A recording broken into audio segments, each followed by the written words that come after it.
Caroline Dowd-Higgins. Thanks for listening to Your Working Life, my podcast series featuring thought leaders in the career and personal growth arena.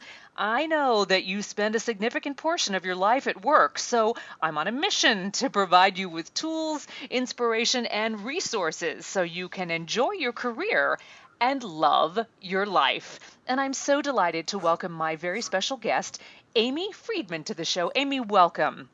Thanks, Caroline. It's delightful to be here. I am really looking forward to our conversation, and I want to share your bio, your background with our listening audience.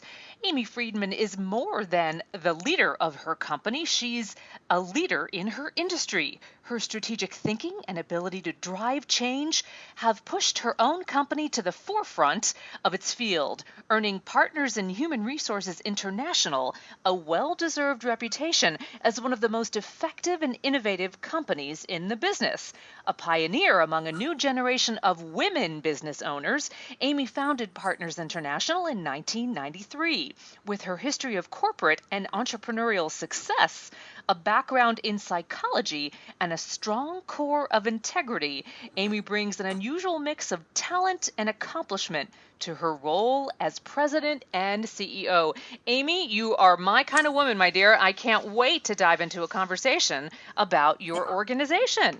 Thank you, Caroline. So let's start from the beginning, though. Was being a woman part of your motivation for starting your own business? It was. Absolutely. Okay. Yep. Back in 1994, it absolutely was. And I did start the firm with two other women who were my partners as well. And it was very unusual at that time to have a women-owned business. It was, and thankfully it's picking up momentum. But were there challenges for you at that time? Definitely there were. It was more of a man's world, and the owners of firms like ours were men. And when it came to providing services and it came to pricing our services, it's interesting when I look back how there was a stereotype at the time that because we were women, that corporate America thought that we would charge less for our services. Wow. So I thought that was interesting to mention. Yeah, it is. And tell me, how did you get to the point where you thought, no, wait a minute, of course we're not charging less. We have great services to offer. We're smart women. So that didn't deter you. No, Caroline, didn't. We had to, just certainly focus on what it is we're providing, the value and the impact we're providing to clients in terms of our products and services, and come through and not focus on our gender as much as what it is we're going to be able to help them resolve. Excellent. In a way, you're gender neutral, right? You're just enjoying Absolutely. being great professionals and experts at what you do.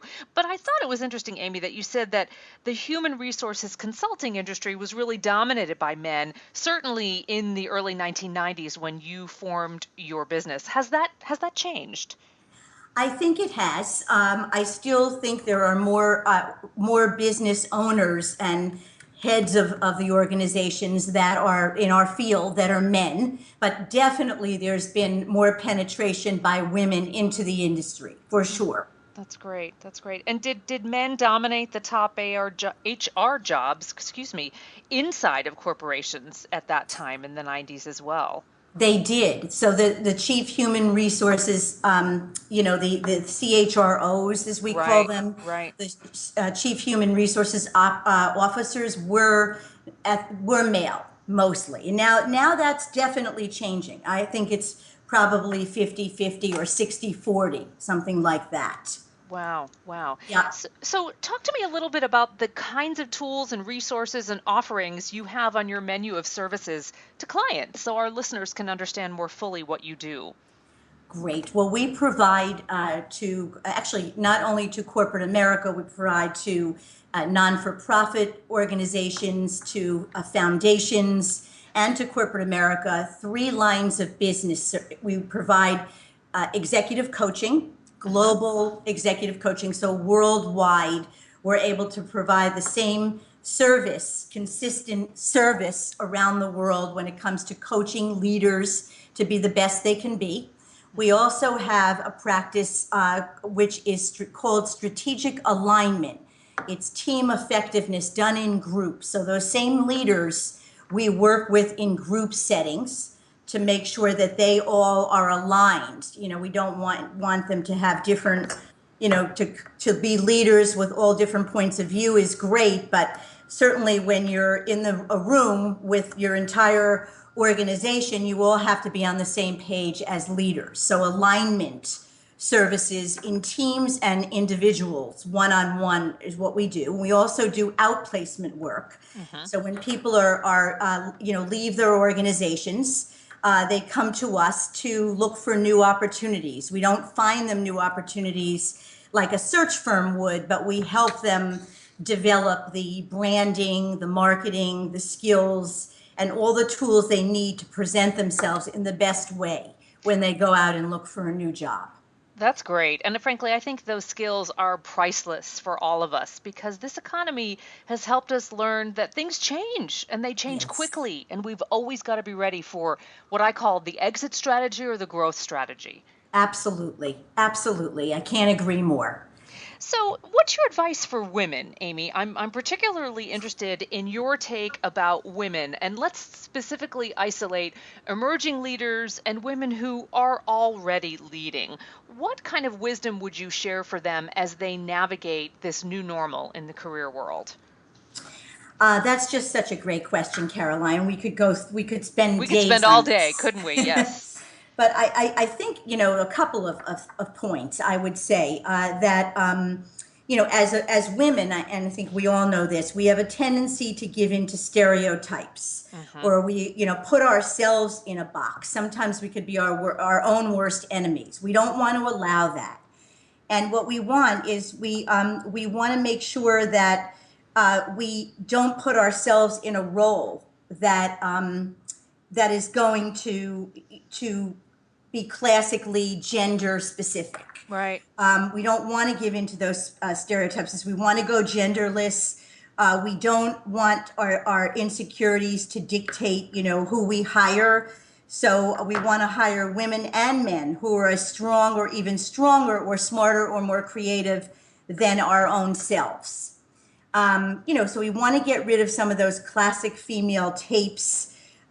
We don't want to allow, competitors to categorize us by gender. And we want to make sure that men are supporting us and that we're giving them the right tools to help support what it is that where we're all trying to go. And it's not just women, who are going to do that, but we need men to help us do that as well. So Absolutely. Yeah. those are some things. Yes, So you have a phrase that I really like that women in particular shouldn't fight bias with bias. exactly.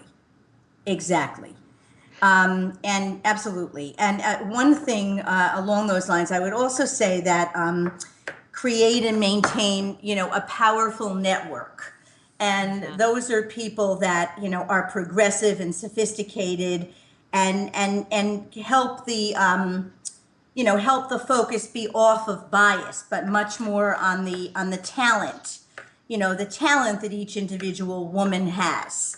So Right. we definitely want to move away from bias, and that also, happens by selecting the right people to be in your inner circle. I love that you said maintain a powerful network, and I firmly believe, and I bet you agree, that that's a cultivation process. We need to steward our network. We need to constantly nourish that and nurture that, is what I meant to say, because we really shouldn't just tap our network when we need them, right? We need to be cognizant that they are incredibly helpful. We need to pay it forward and also ask, how can I help you? Exactly. Absolutely. Yep. 100%. Let's talk a little bit about coaching because I'm a fellow executive coach, and I just think it's so important for successful people to understand it's okay to ask for help. It's not a sign of weakness. In fact, it's a sign of strength. Can you speak to that? Absolutely. Well, coaching these days, and I think you would know, Caroline, that, there are in many organizations, the individuals themselves are raising their hand and I'm saying they're asking for coaching Yeah. themselves. Yeah. So there's not that, there's no longer that, stereotype attached to coaching usually. which means, that there's something negative that I did.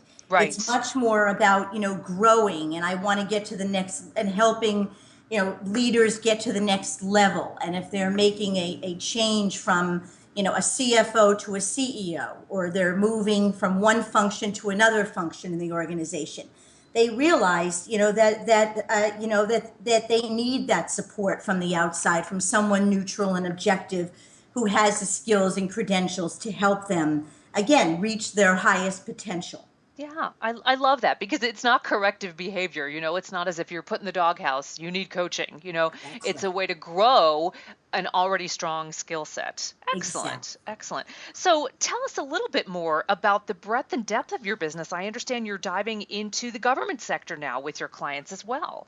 We are, which is very exciting. We've focused on, on the corporate level, for many years, and now we're moving to the community level, and now to the government level. We're having some confidential conversations in Washington, in the D.C. area right now, with men and women, about how we can help them, not necessarily each individual, but how can we collectively help them, Help them work together. Yeah. how to work together. And that includes, each of the parties. How can we facilitate, party unity, regardless of what side you're on. There's so many large issues going on now in the world. How can we bring together, the parties, and make it more about the issues and the results rather than what side one is on?